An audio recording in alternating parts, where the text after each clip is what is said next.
तो मैं परवीन खातोला राजगुरु नवोदय क्लासेज में आप सभी का स्वागत करती हूँ। तो प्यारे साथियों, आज हम पढ़ने वाले हैं भाजकता के नियम।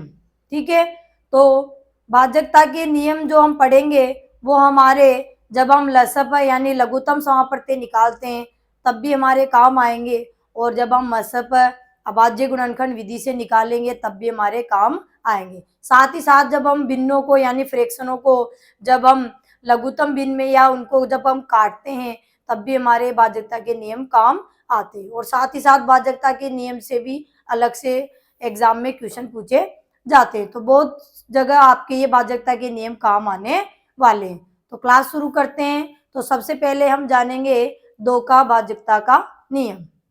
तो भाजकता के नियम, तो भाजकता के नियम क्या होते हैं कि कोई संख्या हमारे सामने हो और उसमें हमें पूछा जाए कि ये संख्या किससे विभाजित होगी, और हमारे पास ऑप्शन भी दिए होते हैं, तो उस संख्या को बिना भाग किए हम कैसे पता लगाएंगे कि ये संख्या किस संख्या से विभाजित होगी। ठीक है, तो बिना भाग दिए हम कैसे उनकी पहचान करेंगे, तो आज हम ऐसे ही सीखने वाले हैं इन भाजकता के नियमों को, जिनमें हम बिना भाग दिए ही तुरंत पता लगा लेंगे संख्या को देखकर कि ये संख्या 2 से विभाज्य होगी या नहीं होगी, 3 से विभाज्य होगी या नहीं होगी, 4 से होगी या नहीं होगी, जो भी नियम हम पढ़ेंगे। ठीक है, तो सबसे पहले हम जान रहे हैं दो का भाजकता का नियम। यानी कोई संख्या हमारे सामने हो और हमसे पूछा जाए कि ये संख्या 2 से विभाज्य होगी या नहीं होगी। विभाज्य का मतलब है भाज्य होना या भाग जाना या पूरा पूरा भाग जाना। ठीक है, कि इसमें पूरा पूरा भाग जाता है या नहीं जाता है, वही है भाजकता का नियम यानी डिविजिबिलिटी रूल। ठीक है, पूरा भाग जाता है नहीं जाता। ठीक है, तो कैसे पता लगाएंगे, तो जिस संख्या का इकाई का अंक 0, 2, 4, 6, 8 हो तो वो संख्या 2 से भाज्य होती है, या कह सकते हैं कि 2 का भाग उसमें पूरी बार चला जाएगा। ठीक है, या यूं कह सकते हैं कि वो संख्या 2 से कट जाएगी। कटने का मतलब है वो पूरा पूरा भाग चला जाएगा। ठीक है, तो कैसे पता लगा लेंगे बिना भाग दिए हुए, कैसे पता लगाएंगे कि इकाई का अंक क्या होना चाहिए उस संख्या का, 0, 2, 4, 6, 8 इनमें से कोई भी अंक आपको दिख जाए तो तुरंत आप कह सकते हैं कि यह संख्या 2 से विभाज्य होगी। जैसे उदाहरण के रूप में कुछ संख्या मैंने लिखी है, और भी कोई सी भी संख्या हो सकती है। ठीक है, जैसे 4580 है, तो 4580 में देखिए इकाई का अंक क्या है हमारे 0 है। इकाई में क्या है 0, तो इकाई को देखकर भाग देने की आपको जरूरत नहीं, इकाई को देखकर इकाई में 0 है तो यहाँ देखिए अंक 0 होना चाहिए, तो इकाई का अंक 0 है, इसका मतलब ये 2 से भाज्य होगी। ठीक है, अगली संख्या है 3768। ठीक है, और 3768 में इकाई का अंक क्या आ रहा है हमारे 8 आ रहा है। ठीक है, इकाई में 8 आ रहा है, तो देखिए यहाँ पे 8 है, इसका मतलब ये संख्या भी हमारे 2 से विभाज्य होगी। ठीक है, अगली संख्या है 21,056। 21,056, तो इसमें देखिए इकाई का अंक क्या आ रहा है 6 आ रहा है। ठीक है, इकाई का अंक 6 आ रहा है जो इसमें है। ठीक है, तो इसका मतलब है कि 21,056 भी हमारे 2 से विभाज्य होगी। ठीक है, तो आपको समझ में आया। आपको ये ध्यान रखना है कि जिस संख्या का इकाई का अंक 0, 2, 4, 6, 8 हो वो संख्या 2 से विभाज्य होगी, यानी उस संख्या में 2 का भाग पूरी पूरी बार चला जाएगा। ठीक है, नेक्स्ट हम पढ़ते हैं 3 का भाजकता का नियम। 3 का भाजकता का नियम, ठीक है, यानी कोई संख्या हमारे सामने आ जाए और हम कैसे पता लगाएंगे कि ये संख्या 3 से भाज्य होगी या नहीं होगी। तो नियम कहता है कि जिस संख्या के अंकों के योग में, जिस संख्या के अंकों के योग में, अंक हमने पढ़ लिए थे, योग आप जानते हैं, योग में 3 का भाग चला जाए तो वो संख्या 3 से भाज्य होती है। वो संख्या किससे भाज्य होती है, 3 से भाज्य होती है। ठीक है, यहाँ पर 3 आ जाएगा, 3 से भाज्य होती है। ठीक है, जिस संख्या के अंकों के योग में 3 का भाग चला जाए तो वो संख्या 3 से भाज्य होती है। ठीक है, कुछ उदाहरण मैंने यहाँ पर लिखे हैं, जैसे तो सबसे पहले लिखा है 45, तो 45 के अंकों का योग करते हैं, तो 45 में 2 अंक है 4 और 5, तो इनका योग करते हैं, 4 और 5 को जोड़ते हैं तो 4 और 5 कितने होते हैं, 9 होते हैं। ठीक है, और 9 में 3 का भाग जाता है, 3 बार 3 तिया 9, इसका मतलब 45 में भी 3 का भाग चला है। छोटी संख्या तो आप जैसे तुरंत पहचान लोगे, ठीक है, लेकिन बड़ी संख्या आ जाए तो आपको अंकों का योग कर लेना है। जैसे इसको तो आप भाई 3 का भाग जाएगा, इसमें 3 एकम 3 एक बच गया, ठीक है। चलो अगली संख्या है 93। 93 में अंक है 9 और 3, 2 अंक है, तो 9 और 3 को जोड़ते हैं तो 9 और 3 कितने हो गए, 12, और 12 जो अंकों का योग आया इसमें 3 का भाग जाता है। भाई रूल यही है हमारा कि संख्या के अंकों के योग में 3 का भाग चला जाए तो संख्या 3 से भाज्य होगी। तो अंकों का योग कर लिया, 9 और 3 12 हो गए, 12 में 3 का भाग जाता है 4 बार, 3 चौक 12, इसका मतलब 93 में भी 3 का भाग जाएगा। अगली संख्या है हमारे 573। 573 में 3 अंक है, तो 5 7 और 3, तीनों को जोड़ लेते हैं तो 5 7 12, 12 और 3 15, ठीक है। अंकों का योग आ गया 15, और 15 में 3 का भाग जाता है, 3 पंजे 15, इसका मतलब 573 में भी 3 का भाग जाएगा। चलिए अगली संख्या है हमारी 8754, ठीक है। अंकों का योग करते हैं तो अंक इसमें 4, 8 प्लस 7 प्लस 5 प्लस 4, ठीक है। तो 8 और 7 कितने हो गए, 15, 15 और 5 कितने हो गए, 20, 20 और 4 हो गए 24, और 24 हो गए अंकों का योग। तो 24 में 3 का भाग जा रहा है, 3 8 24, ठीक है। तो 3 का भाग जा रहा है 24, इसका मतलब 8754 में भी 3 का भाग चला जाएगा, ठीक है। अगली संख्या है हमारे 74,025, कितनी है, 74,025। तो इसमें अंक है 5 अंक, तो 5 अंकों को जोड़ेंगे तो 5 प्लस 5 अंक है, तो पहला अंक 7 है, तो 7 प्लस 4 प्लस 0 प्लस 2 प्लस 5, तो जोड़ते हैं 7 और 4 हो गए 11, 11 में 0 जोड़ेंगे तो कितने आएंगे हमारे, 11 ही रहेंगे। 11 में 2 जोड़े तो कितने हो गए, 13, और 13 में 5 जोड़ दिए तो कितने हो गए, 18, ठीक है। और 18 में 3 का भाग जाता है, 3 छंग 18, 6 बार जा रहा है, इसका मतलब है 74,025 में भी 3 का भाग चला जाएगा, ठीक है। तो आपको अच्छे से याद हो गया होगा कि अंकों के योग में अगर 3 का भाग चला जाए, किसी संख्या के अंकों के योग में 3 का भाग चला जाए तो वो संख्या हमारी 3 से विभाज्य होगी, या उस संख्या में 3 का भाग पूरी पूरी बार चला जाएगा, ठीक है। नेक्स्ट पढ़ते हैं हम 4 का भाजकता का नियम।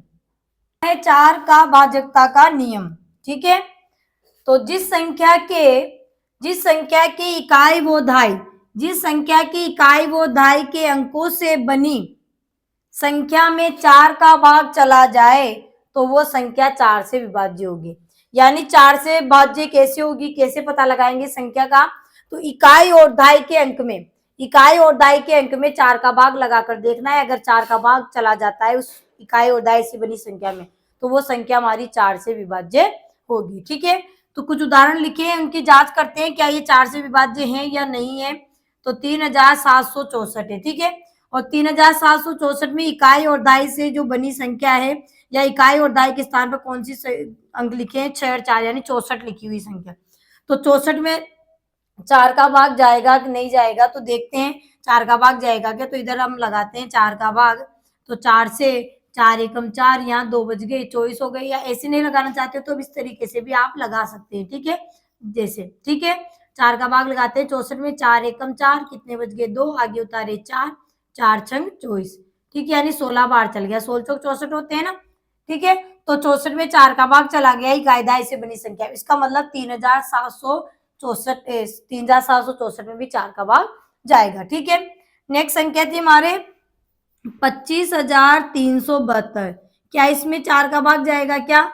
तो इकाई और दाई से बनी संख्या को देखना है। किससे देखना है, इकाई और दाई से बनी संख्या को। इकाई और दाई से बनी संख्या 72 है, तो 72 में 4 का भाग लगाते हैं, जाएगा कि नहीं जाएगा।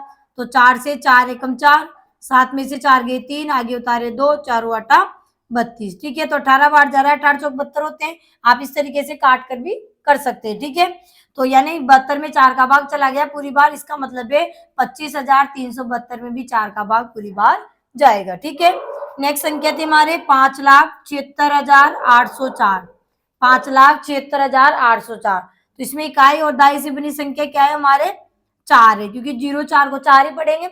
इकाई और दाई पे कौन है, इकाई पे 4 है, दाई पर 0 है। इकाई दाई से बड़ी संख्या 4 है, और 4 में 4 का भाग जाता है एक बार, इसका मतलब 5,76,804 जो संख्या है इसमें पूरी में भी 4 का भाग चला जाएगा, ठीक है। तो हमने जांच भी कर लिए। तो इस तरीके से आपको केवल पीछे इकाई और दहाई से बनी संख्या में भाग लगाकर देख लेना है, तो उससे आपको पता चल जाएगा कि ये संख्या 4 से विभाज्य होगी या नहीं होगी। ठीक है, नेक्स्ट हम पढ़ते हैं 5 का भाजकता का नियम। तो 5 का भाजकता का नियम है कि जिस संख्या का इकाई का अंक 0 या 5 हो, जिस संख्या का इकाई का अंक 0 या 5 हो, तो वह संख्या 5 से विभाजित होगी। यानी 0 भी हो सकता है या 5 भी हो सकता है, दोनों में संख्या 5 से पूरी बार विभाजित होगी। ठीक है, तो देखिए यहाँ पे कुछ उदाहरण लिखे मैंने, और भी उदाहरण हो सकते हैं। ठीक है, और भी उदाहरण होंगे, कोई सी भी संख्या आपके सामने आए, आपको इकाई का अंक देख लेना है। ठीक है, तो देखिए पहली संख्या थी 7560। ठीक है, और इसमें इकाई का अंक क्या है, हमारे 0 है। तो इकाई का अंक 0 है, तो इकाई को देखकर ही पता लग गया हमें कि ये संख्या 5 से विभाज्य होगी। ठीक है, अगली संख्या देखिए 3865 है। इसमें इकाई का अंक क्या है, हमारे 5 है। इकाई का अंक 5 है, इसका मतलब ये भी 5 से विभाज्य होगी। ठीक है, अगली संख्या है 94,320। तो केवल आपको इकाई का अंक देखना है, तो इकाई का अंक क्या है, इसमें 0 है, इसका मतलब ये भी 5 से विभाज्य होगी। 5,31,725 संख्या है, इसमें इकाई का अंक क्या है, 5 है, तो ये संख्या भी हमारी 5 से विभाज्य होगी। ठीक है, तो केवल आपको क्या करना है, इकाई का अंक देखना है कि इकाई का अंक 0 या 5 होगा, तो वो संख्या हमारी 5 से पूरी बार विभाज्य हो जाएगी। ठीक है, बहुत ही सीधा नियम है 5 का। ठीक है, नेक्स्ट हम पढ़ते हैं 6 का भाजकता का नियम। 6 का भाजकता का नियम यानी जिस संख्या में 2 व 3 का भाग चला जाए, जिस संख्या में 2 व 3 का भाग चला जाए, तो वह संख्या 6 से भी विभाज्य होगी। यानी जिस संख्या में 2 और 3 का भाग चला गया, यानी 2 का भी भाग चला गया, उसमें 3 का भी भाग चला गया, इसका मतलब उसमें 6 का भी भाग जाएगा। ठीक है, तो वो संख्या 6 से भी विभाज्य होगी। तो 2 और 3 दोनों का जाना चाहिए। तो 2 का भाजकता का नियम हमने पढ़ा और 3 का भी हमने पढ़ लिया। तो 2 और 3 का भाजकता का नियम जांच कर लेंगे, तो फिर 6 का हमें भाग देने की जरूरत नहीं पड़ेगी, हमें पता चल जाएगा कि ये संख्या 6 से विभाज्य होगी। दोनों का ही जाना चाहिए, 2 का और 3 का। अगर दोनों में से एक का जा रहा है, एक का नहीं जा रहा है, इसका मतलब वो 6 से विभाज्य नहीं होगी। ठीक है, दोनों का जाएगा तभी 6 से विभाज्य होगी। ठीक है, तो देखिए पहली संख्या है, जैसे हमने ली है 456। अब 456 में 2 का जांच लेते हैं कि 2 का भाग जाएगा क्या। तो 2 का भाजकता का नियम हमने पढ़ा था कि इकाएकांक 0, 2, 4, 6, 8 हो तो संख्या 2 से विभाज्य होगी। तो यहाँ इकाएकांक 6 है, इसका मतलब है कि ये 2 से विभाज्य तो है। अब 3 की भी जांच कर लेते हैं कि 3 का भाग जाएगा या नहीं जाएगा। तो 3 का नियम पढ़ा था अभी हमने कि अंकों के योग में अगर 3 का भाग चला गया, तो वो संख्या 3 से विभाज्य होती है। ठीक है, तो अंकों का योग कर लेते हैं। अंक 4, 5 और 6। तो 4 5 कितने हो गए, 9, और 9 और 6 कितने हो गए, 15। ठीक है, और 15 में 3 का भाग जाता है 5 बार, 3 पंजे 15, इसका मतलब 456 में भी 3 का जाएगा। यानी जो ये संख्या लिखी है हमने, उसमें 2 और 3 का भाग जा रहा है, 2 और 3 दोनों का ही भाग जा रहा है, इसका मतलब इस संख्या में 6 का भाग भी जाएगा, यानी ये संख्या 6 से भी विभाज्य होगी। नेक्स्ट संख्या की जांच कर लेते हैं। अगली संख्या है हमारे 63,012। 63,012 है।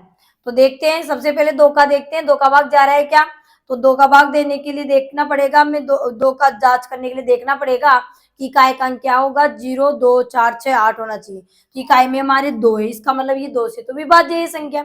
क्या ये 3 से भी विभाज्य है क्या। तो 3 का नियम क्या है कि अंकों का योग कर लेना है। अंकों के योग में 3 का चला गया, इसका मतलब संख्या में 3 का भाग चला जाएगा। तो अंक हमारे पास 6 प्लस 3 प्लस 0 प्लस 1 प्लस 2। तो 6 और 3 हो गए 9, 9 में 0 जोड़े तो 9, 9 में 1 जोड़े तो 10, 10 में 2 जोड़े तो 12। अंकों का योग कितना आ गया, 12। अंकों का योग 12 आ गया। 12 में 3 का भाग जाता है 4 बार, इसका मतलब है 63,012 में भी 3 का भाग जाएगा। ठीक है, तो 3 का 2 का जाएगा, पता चल गया 2 का जा रहा है और 3 का भी जा रहा है, 2 का 3 का जा रहा है, इसका मतलब इस संख्या में हमारे 6 का भी भाग जाएगा। 63,000 जो 12 संख्या है, उसमें 6 का भी भाग पूरी बार जाएगा, यानी ये संख्या 6 से भी विभाज्य होगी। नेक्स्ट संख्या लिखी थी हमने 51,534। 51,534। ठीक है, तो इसमें पहले देखते हैं कि 2 का भाग जा रहा है क्या। तो इकाई का अंक क्या है, इसका 4 है, और इकाई का अंक 4 है, इसका मतलब इस संख्या में 2 का भाग तो जा रहा है। 3 का जा रहा है क्या, तो 3 के लिए हमें अंकों का योग करना पड़ेगा। तो 5 अंके 5 प्लस 1, फिर है 5 प्लस 3 और प्लस 4। ठीक है, तो 5 में 1 जोड़ दे कितने हो गए 6, 6 में 5 जोड़ दे कितने हो गए 11, और 11 में 3 जोड़ दे कितने हो गए 14, और 14 में 4 जोड़ दे कितने हो गए 18। ठीक है, 18 हो गया। 18 में 3 का भाग जाता है क्या, तो आप कहोगे जाता है, 3 संग 18 6 बार जाता है। तो इसका मतलब 18 में जाता है 3 का भाग, इसका मतलब 51,534 में भी 3 का भाग जाएगा। तो 2 का तो जा रहा है ये, और 3 का भी जा रहा है, तो 2 का और 3 का जा रहा है, इसका मतलब इस संख्या में 6 का भी भाग पूरी पूरी बार जाएगा। ठीक है, समझ में आया आपको 6 का भाज्यता का नियम, यानी 2 और 3 का भाग चला जाए उस संख्या में, तो उस संख्या में 6 का भाग भी पूरी पूरी बार चला जाएगा। या यूं कह सकते हैं कि वो संख्या 6 से भी विभाज्य होगी। नेक्स्ट पढ़ते हैं हम 7 का भाज्यता का नियम। 7 का भाज्यता का नियम, यानी 7 का भाज्यता का नियम क्या होता है, कैसे हम पता लगाएंगे किसी संख्या में कि वो संख्या 7 से विभाज्य होगी या नहीं होगी। तो देखिए, दी गई संख्या के इकाई के अंक को दोगुना करके, दोगुना मतलब 2 गुना करके शेष संख्या में से घटाते जाते हैं, दुगुना करके शेष संख्या में से घटाते जाते हैं। यदि शेष संख्या 7 से विभाज्य हो जाए, शेष संख्या यानी जो बची है, जो जिस अंक को हमने दुगुना किया है यानी इकाई के अंक को दुगुना किया है, उसके बाद जो पीछे छूट गई या उसके आगे की जो छूट गई है संख्या, उस शेष संख्या में 7 से विभाज्य हो जाए, यानी घटाते जाते हैं, और यदि शेष संख्या 7 से विभाज्य हो जाए तो वो संख्या 7 से भाज्य होगी। लिखा हुआ आपको समझ में नहीं आ रहा है, करेंगे आपको मैं बताऊंगी तब आपको अच्छे से समझ में आ जाएगा। ठीक है, तो कुछ उदाहरण हमने लिए, अब उनको हम जांच करते हैं कि क्या ये संख्या 7 से विभाज्य होगी या नहीं होगी। ठीक है, तो पहली संख्या है हमारे 64,855। ठीक है, क्या बोला गया था, इकाई के अंक को 2 गुना करके शेष संख्या में से घटाते जाते हैं, प्रक्रिया करते जाएंगे, घटाते जाएंगे इकाई, और जब हमें दिख जाए कि हाँ ये संख्या 7 के पहाड़े में आती है, 7 से विभाज्य होगी, तो समझ जाइए कि वो संख्या 7 से विभाज्य होगी। ठीक है, तो यहाँ पर देखिए इकाई का अंक क्या है हमारे, इसमें 5 है। ठीक है, अब 5 का दुगुना करेंगे तो 5 का दुगुना क्या होगा 10 होगा। ठीक है, 5 का दुगुना 10 होगा, तो शेष संख्या यही बची है हमारी 6485। तो 5 का दुगुना हम कर लेंगे, तो यहाँ पर हम 5 का दुगुना कर रहे हैं, तो 5 का दुगुना हमारा 10 हो जाता है। ठीक है, यहाँ जैसे हमने लिख दिया भाई 5 का दुगुना हो गया 10। ठीक है, तो यहाँ 10 को हम इस संख्या में से घटाएंगे। ठीक है, शेष संख्या तो ये बच गई ना, इस 5 का तो हमने क्या कर लिया दुगुना। ठीक है, यहाँ लिख देती हूँ 5 का दुगुना, 5 का दुगुना किया है, 5 का दुगुना क्या हो गया हमारे 10 हो गया, और 10 कर दिया। अब ये जो इसका दुगुना किया है ना हमने, अब जो बची हुई संख्या है वो शेष उसमें से घटाते जाते हैं, इकाई के अंक को दुगुना करके शेष संख्या से घटाते जाते हैं। तो शेष संख्या हमारी यही बच गई 4485, इसमें से घटा लेंगे इसको, तो घटाएंगे तो 5 में से 0 गए तो 5, 8 में से 1 गए तो 7, और 4 के 4 और 6 के 6, यानी 6475 आ गई। यहाँ से तो हमें पता नहीं चल रहा अभी तक, तो फिर अब इकाई के अंक को वापस क्या करेंगे दुगुना करेंगे। इकाई का अंक क्या है इसका 5, तो 5 का दुगुना करेंगे तो 5 का दुगुना क्या होगा वही 10 होगा, तो 5 का दुगुना 10 होगा, तो यहाँ पर शेष संख्या क्या बच गई हमारी, इसका तो दुगुना हो गया, शेष संख्या क्या बच गई हमारे 647, यही बची ना 647 बची है, तो 647 में से अब क्या घटा देंगे 10 घटा देंगे। ठीक है, तो 7 में 0 गए 7, और 4 में से 1 गए तो 3, और 6 के 6, यानी 637 आ गया। ठीक है, फिर वही काम करना है, इकाई का अंक क्या है इसका 7। ठीक है, इस इकाई का अंक का क्या करना है दुगुना, तो दुगुना किया तो 7 का दुगुना कितना हो गया 14 हो गया, 7 का दुगुना क्या हो गया 14, तो शेष संख्या अब क्या बच गई हमारी 63 बच गई, इसका दुगुना कर ही लिया, शेष संख्या 63 बच गई, तो 14 में से हम क्या घटा लेंगे 63 में से हम क्या घटा लेंगे 14 को घटा लेंगे। ऐसे भी यहीं से पता चल गया आपको कि 7 का भाग जा रहा है इसमें। ठीक है, और अगर नहीं चलता भाई नहीं जा रहा तो और घटा लो आप, तो यहाँ 3 में 4 जाते गुदा लिए 13, 13 में से 4 गए तो 9, और यहाँ रह गए 5, 5 में से 1 गए तो 4, यहाँ हो गए 49। ठीक है, और 49 में 7 का भाग जाता है। आप यहाँ तक नहीं करो तो आप यहाँ तक भी रह सकता है आपका, तो भी कोई दिक्कत नहीं है। 7 का दुगुना कर दोगे आप, तो 7 का दुगुना करोगे तो शेष संख्या में से घटाए तो यहाँ पे 49 आ गया। ठीक है, तो यहाँ पर 7 का दुगुना करते हैं हमारे 14 आ गया, 14 घटाए तो 49 आ गया। अब यहाँ पर दुगुना करने की आपको जरूरत नहीं है। ठीक है, क्योंकि 49 में हमें पता चल गया कि 49 में 7 का भाग पूरी पूरी बार जा रहा है। इस तरीके से चलना है। एक बार फिर समझा देती हूँ, संख्या थी हमारी 64,855। तो यहाँ बोला जा रहा है कि इकाई के अंक को दुगना करके शेष संख्या में से घटाते जाइए, और जहां आपको लग जाए कि यहाँ इसमें 7 का भाग चला जाएगा तो समझ जाइए कि संख्या 7 से विभाज्य। तो यहाँ इकाई का अंक 5 था, 5 का हमने दुगना किया तो 5 का दुगना 10 हो गया। अब 10 हो गया तो इस 5 को तो छोड़ देना है, बची हुई संख्या में से घटाना है। तो बची हुई संख्या यही थी 6,485। इसमें से हमने 10 को घटाया तो हमारे बच गए 6,475।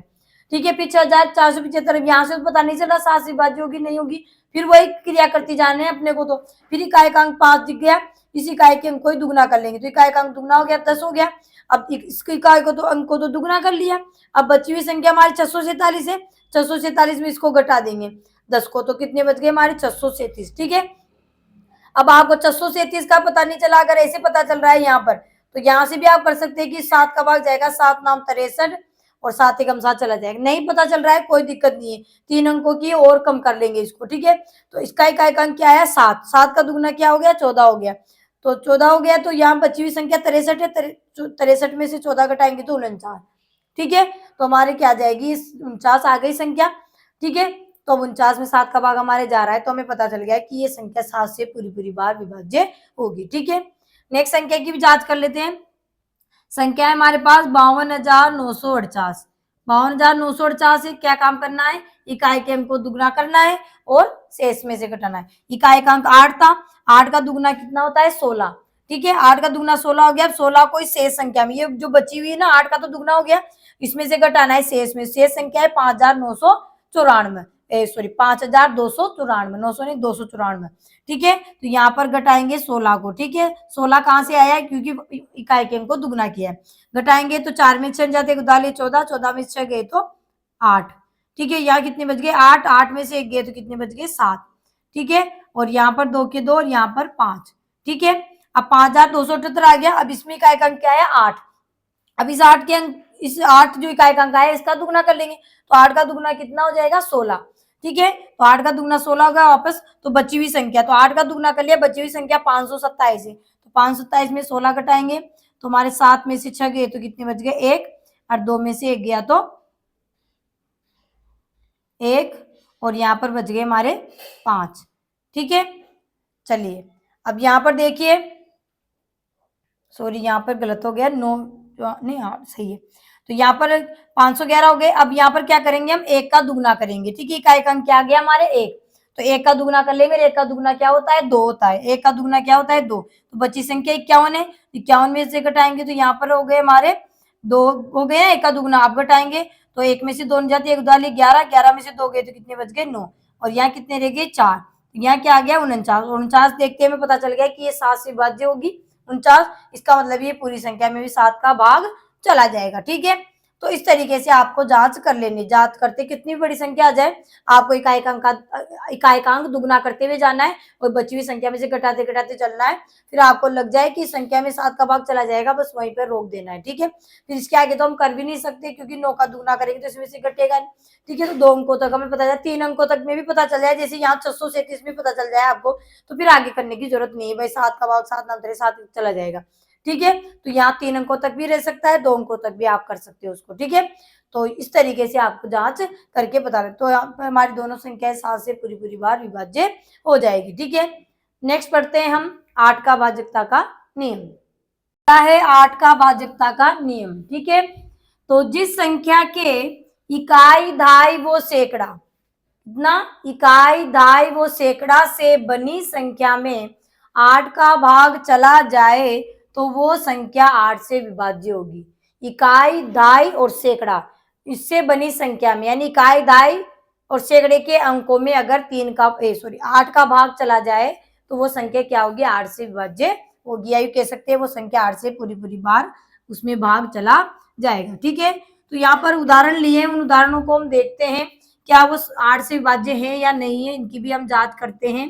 तो 34,624 है। ठीक है, पहली संख्या है 34,624, तो इसमें इकाई दाई और सैकड़ा, तो इकाई दाई सैकड़ा से बनी संख्या है 624।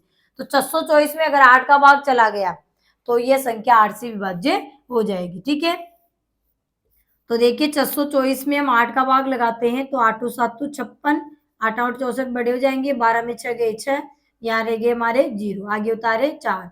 8 का भाग 64 में 8 बार, 8 आठ 64। इसका मतलब इकाई और दाई सैकड़े, इकाई दाई और सैकड़े से बनी संख्या में किसका भाग जा रहा है, 8 का भाग हमारा पूरी बार जा रहा है। आगे कितनी बड़ी हो, चाहे 5, 7, 8, 9 कितने भी अंकों की संख्या आ जाए, इकाई दाई और सैकड़े से बनी संख्या में जाना चाहिए भाग, तो फिर हमारे क्या हो जाएगा, वो संख्या पूरी 8 से विभाज्य होगी। नेक्स्ट संख्या है हमारे पास 27,432। ठीक है, तो इससे इकाई दाई सैकड़े से बनी संख्या क्या है हमारे, 432 है। तो 432 में 8 का भाग लगाते हैं, क्या जाएगा क्या, तो 432 में लगा रहे हैं 8 का भाग, तो 8 पंजे 40, कितने बच गए हमारे 3, यहाँ बच गए 0, आगे उतारे 2, तो 8 चौके 32। ठीक है, तो कितनी बार गया हमारे, 54 बार चला गया, यानी पूरा चला गया ना। इसका मतलब 27,432 जो संख्या होगी वो 8 से विभाज्य होगी। ठीक है, यानी इकाई दाई और सैकड़े में जाना चाहिए 8 का भाग। अगर इकाई दाई सैकड़े में चला गया तो समझो पूरी संख्या 8 से विभाज्य हो जाएगी। ठीक है, समझ में आया। तो आगे बढ़ते हैं, अगला नियम पढ़ेंगे हम, नौका भाजकता का नियम। अगला नियम है हमारा नौका भाजकता का नियम। तो जिस संख्या के अंकों के योग में 9 का भाग चला जाए तो वह संख्या 9 से भाज्य होगी।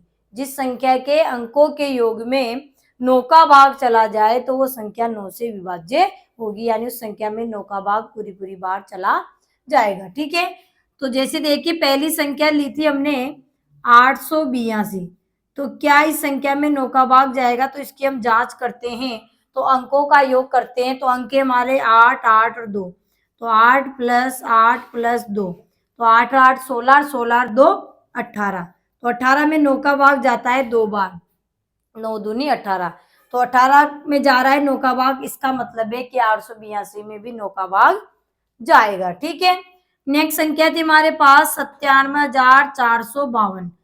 देखते हैं क्या इस संख्या में 9 का भाग जाएगा क्या, तो अंकों का योग करते हैं, तो अंक है 9, 7, 4, 5 और 2, तो 9 और 7 कितने हो गए हमारे 16, 16 और 4 कितने हो गए 20, 20 और 5 कितने हो गए 25, 25 और 2 कितने हो गए 27, और 27 में 9 का भाग जाता है कितनी बार, 9 30 27, 3 बार जा रहा है, तो अंकों के योग में 9 का भाग चला गया, इसका मतलब है इस पूरी संख्या में भी 9 का भाग चला जाएगा। ठीक है, 97,452 जो संख्या थी उसमें 9 का भाग पूरी बार चला जाएगा। ठीक है, अच्छे समझ में आ गया। नेक्स्ट हम पढ़ते हैं 10 का भाजकता का नियम। अगला नियम है हमारा 10 का भाजकता का नियम। तो जिस संख्या का इकाई का अंक 0 हो तो वह संख्या 10 से विभाज्य होगी। जिस संख्या का इकाई का अंक क्या होना चाहिए, 0 हो तो वो संख्या 10 से विभाज्य होगी। ठीक है, बहुत ही सीधा नियम है, जैसे 5 का बहुत ही सीधा था वैसे ही 10 का भी वैसा ही है। ठीक है, बस 5 में क्या फर्क था कि 5 में इकाई का अंक क्या होना चाहिए, 0 और 5 होना चाहिए, और इसमें केवल क्या होना चाहिए, 0 ही होना चाहिए, तो वो संख्या हमारी 10 से विभाज्य हो जाएगी। और तीसरा ये 2 का भी चली जाएगी, अगर इकाई का अंक 0 होगा तो वो संख्या 2 से विभाज्य होगी, ये भी हमें पता चल जाए, क्योंकि 2 का नियम हमने पढ़ा है ना कि इकाई का अंक 0, 2, 4, 6, 8 हो तो संख्या 2 से विभाज्य होगी। तो किसी संख्या का इकाई का अंक 0 मिल गया तो संख्या 2 से विभाज्य होगी, वो संख्या 5 से विभाज्य होगी, और वो संख्या 10 से विभाज्य होगी। ठीक है, इस तरीके से हम आराम से पता लगा सकते हैं। ठीक है, तो यहाँ पर देखिए पहली संख्या है 3,740, इसमें इकाई का अंक क्या है, 0 है, इसका मतलब ये संख्या 10 से विभाज्य होगी। ठीक है, साथ ही साथ ये संख्या हमारी 5 से भी होगी, 2 से भी, ये भी आपको पता होना चाहिए। ठीक है, अब नियम सारे पढ़ लिए हैं तो सारे नियम दिमाग में होने चाहिए। ठीक है, कि ये संख्या किस किस से विभाजित हो सकती है। ठीक है,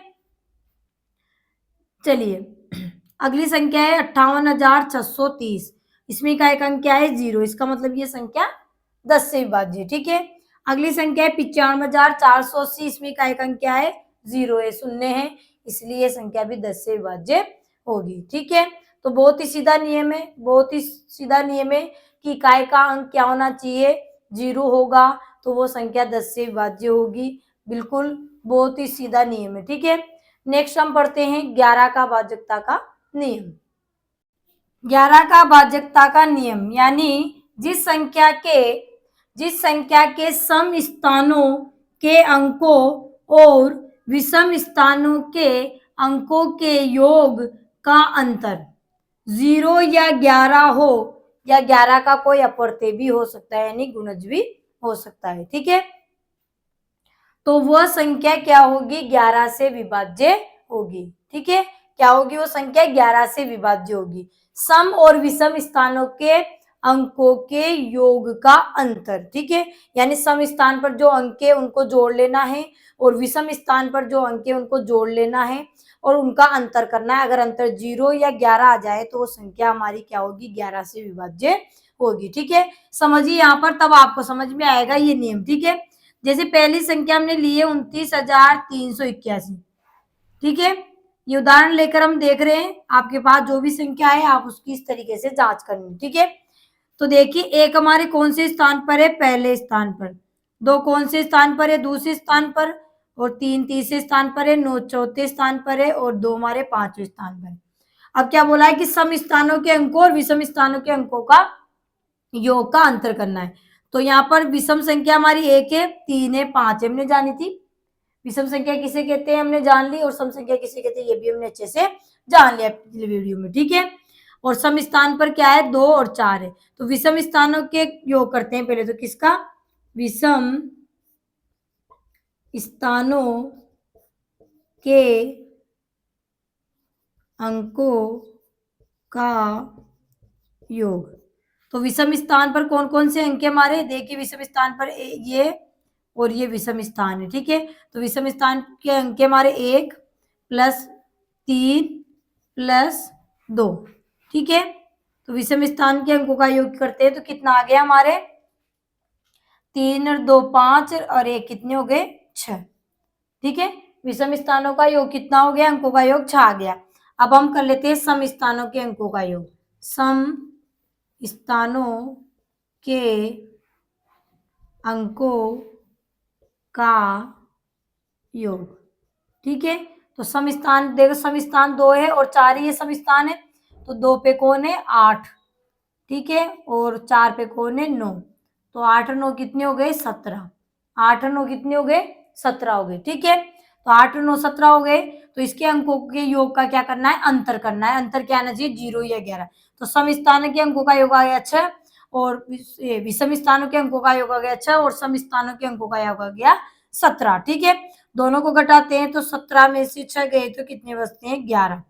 अंकों का योग का अंतर कितना आया है, 11, और 11 में आ गया अंतर, तो इसका मतलब है ये संख्या जो लिखी थी 29,381 वो 11 से हमारे विभाज्य होगी। ठीक है, नेक्स्ट संख्या हमने ली थी, और भी संख्या यहाँ पे हो सकती है। ठीक है, और भी संख्या के उदाहरण ले सकते हैं आप, उनकी जांच कर सकते हैं। ठीक है, तो देखिए 3,87,453।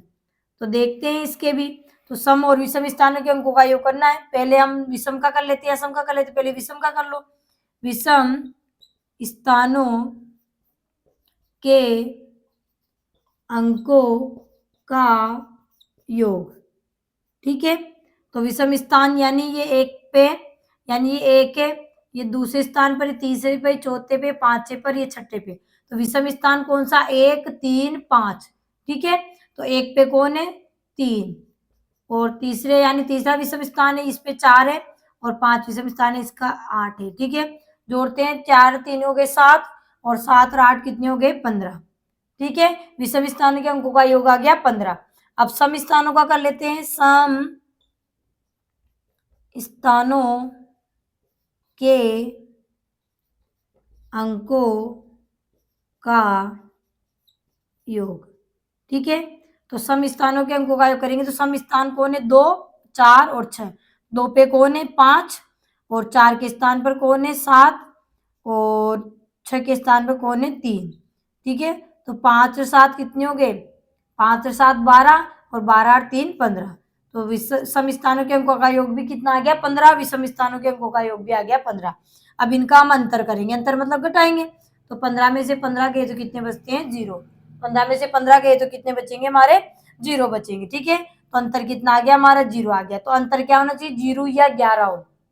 अंतर क्या हो, 0 या 11 हो, तो वो संख्या क्या होगी, हमारी 11 से विभाज्य होगी। तो यहाँ तो पहली संख्या में अंतर 11 आया था, इसका मतलब ये हमारी संख्या 11 से विभाज्य हो जाएगी और यहाँ अंतर 0 आया है, इसका मतलब ये संख्या 11 से विभाज्य हो जाएगी। तो इस तरीके से आपको जांच करना है, ठीक है।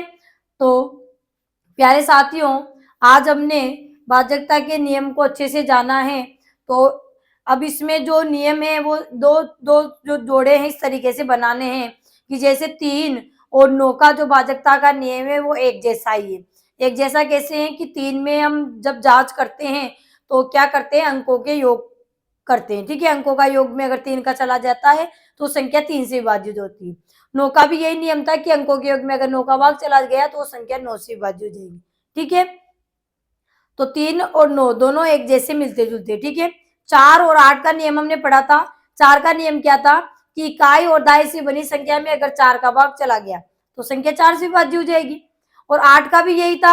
अब 8 में यह था कि इकाई, दाई और सैकड़े तीन को लेना है। इकाई, दाई और सैकड़े से बनी संख्या में 8 का भाग चला गया है तो वो संख्या 8 से विभाज्य होगी। तो 2 इस तरीके से याद हो जाएंगे, 2 और 2 4 हो गए। फिर है हमारे 5 और 10 का।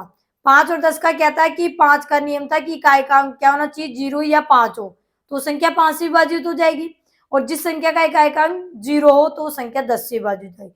तो 5 और 10 का याद हो जाएगा, 3 और 9 का याद हो जाएगा, 4 और 8 का याद हो जाएगा।